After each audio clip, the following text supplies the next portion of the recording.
Hello out there, and welcome back to the Style and Beauty Doctor here on YouTube, and welcome to episode 3 of our hyperpigmentation series. This episode is a little bit different because we're actually going to have a professional talk us through how they made a dramatic change in their client's skin from this to this, as you saw on the thumbnail. So keep watching.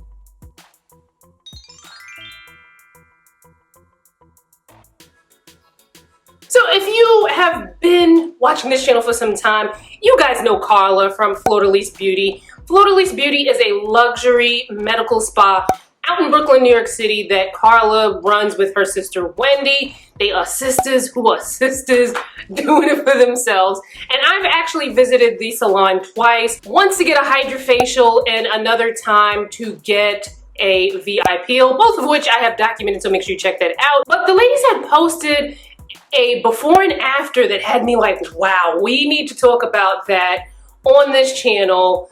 What did you do? How much did it cost? How long did it take? What was what? So let's get into it. Not only are you an advocate for the treatments that you offer, but you yourself are guinea pig for the treatments that you offer. Yes, you got to peel on right now. I am peeling right now. We all suffer from hyperpigmentation, and so do I. I am not exempt from hyperpigmentation. So I do have a chemical peel on a VI peel right now, and I'm excited about it.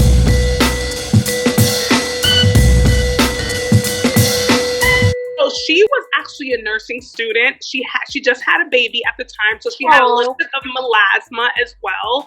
And she also had post-inflammatory hyperpigmentation. That's from anything like sun exposure, picking at the skin, anything that caused trauma to the skin. That's what she had. She had post-inflammatory hyperpigmentation and a little bit of melasma. So that's what her goal, when she came into me, she was a nursing student. She was stressed, recently a new mom, and she was just picking. So we said, what are we going to do? Let's do the peel. Let's focus on trying to do chemical peels on her. So that's what we did.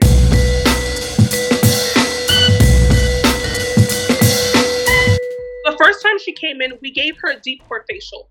That was because I didn't just want to jump in and give her a chemical peel if it wasn't warranted at the time. I wanted to assess how her skin reacts to certain chemicals and acids. So we did a facial, and then we went in her next session, we did a chemical peel. Then we noticed that she had a little bit more of a brightening when she came back to us, because we always have our clients do a post-chemical peel facial to see how her skin reacted, how much pigmentation we removed with the chemical peel, and then we did her another facial. So she did a series of facials. We also gave her the VI Derm depigmenting kit, which had the retinoic acid serum. It had the hydroquinone at 2% serum. It had her a gentle cleanser as well, and a sunscreen.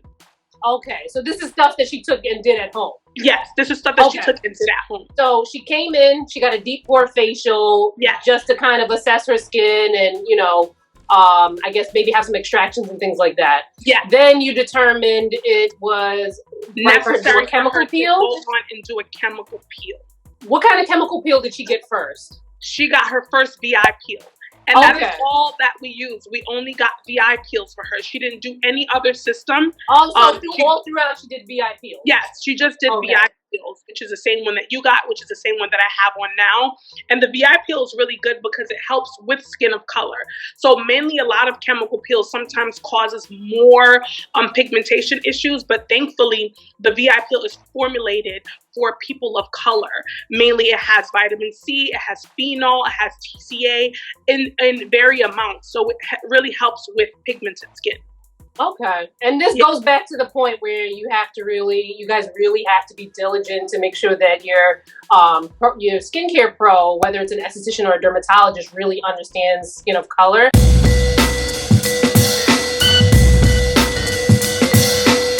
How many peels did she need before she saw like the amazing results that you showed on Instagram? So that's what I like to tell everyone. This does not happen overnight. What you've seen on Instagram was a series of a whole year. That's about 2 or 3 peels, I believe she did. And between those peels, I always tell everyone, your home care is at least 75% of your skincare regimen. And the more you help me, help you, right? So that means you're on target, you're doing your skincare regimen twice a day. Sometimes she did it 3 times a day. She also stopped eating so many spicy foods because sometimes, believe it or not, spicy food can inhibit more melanin production. She stopped washing her face with a lot of heat. She ensured that she wore sunscreen every single day, twice a day, and reapplied. So that was things that she did at home that had nothing to do with me. It was just her consistency. Yeah.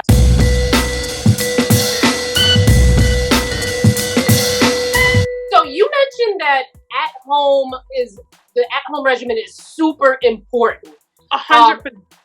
But would this have been something that she would have been able to fully do at home? Because I do feel like sometimes people feel like they can kind of go the whole route at home, but I don't think some people understand that sometimes you do need that pro to kind of, depending on your situation, because if you just have 1 or 2 dark spots on your face, I feel like that's something obviously you can do at home.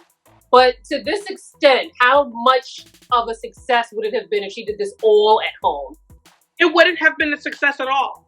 Okay. She did it at home by herself, mainly because you want to go to someone who's reputable, who knows how to work with skin of color, whether it be an esthetician, a nurse, a dermatologist, someone who works hand in hand with people and skin of color is very important. Secondly, you can't really do the VI peel alone at home. You have to go to a provider, right? We always suggest that you go to a provider to have it applied on with the provider, so you are under provider's instructions. So that means when I sent her home with a detailed list, the same way I sent you home with steps to have to do. Step 1, step 2, step 3, day 1, day 2, and day 3. And then when she came back for her post-chemical peel facial, I was able to assess how much pigmentation removed, and how many more peels we have to go. So that means she called me, she checked in, she texted me, I checked in on her to see how her progress was going, to see if I needed to tweak anything along the way. So you made a good point, because we do live in a DIY society. People see these YouTube videos, or they see these like 15-second TikTok videos, and they think that they can do so much on their own. But I think the key thing that sometimes some people miss when it comes to, letting a pro handle your skin when it gets to a certain point, is that they're not only just paying for products, they're paying for expertise. Exactly. The amount of time and research and just being able to gather the information to be able to get a regimen like you mentioned would have taken, like, they might as well have gotten an esthetician license. Exactly, right? exactly, pretty much.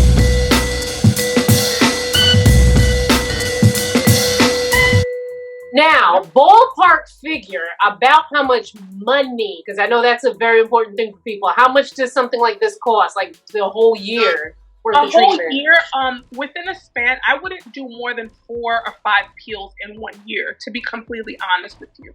So within each peel can run you between $300 to $500, depending on who's performing the peel for you and where in the city that they're located. So that, 5 times 4, and then you go in between with the products, and the products sometimes should last you about 3 months. So her kit cost her about $300, which lasts her about 3 months, and she needed it about 2 times. So you're looking at a $2,000 to $3,000 investment. I hate to be the type of person to be like, don't go to Starbucks and you'll have money for everything. But sometimes every little bit helps. So you think about some of the stuff that we spend our money on, and this is not $3,000 at once. This is over a course of time. So it kind of lessens it a bit. Another thing that can lessen your expenditure on skincare is investing. If you work for a company, investing in FSA or HSA. We do expect FSA and HSA. Acne treatments are covered under that, so you may want to check into that, as well as going to a dermatologist. Sometimes your insurance covers it as well. Finding different discounts. Asking your provider if they have any specials running. There are definitely different things that you could do to lower or decrease the expenditure. So thanks again. I love when Carla comes on the channel, and I'm glad that she was able to do it, you know, after hours. She had her peel going on. So thank you so much again, Carla, for coming on to the channel. If you guys want to find out more information about Fleur de Lis Beauty, I will leave the information in the description box, their IG, their website, so on and so forth. Make sure you follow them. Follow me on social. The links will be in the description box as well. Make sure you subscribe to this channel. Turn that notification bell on so you don't miss a video. And I'll see you in my next one. Bye, guys.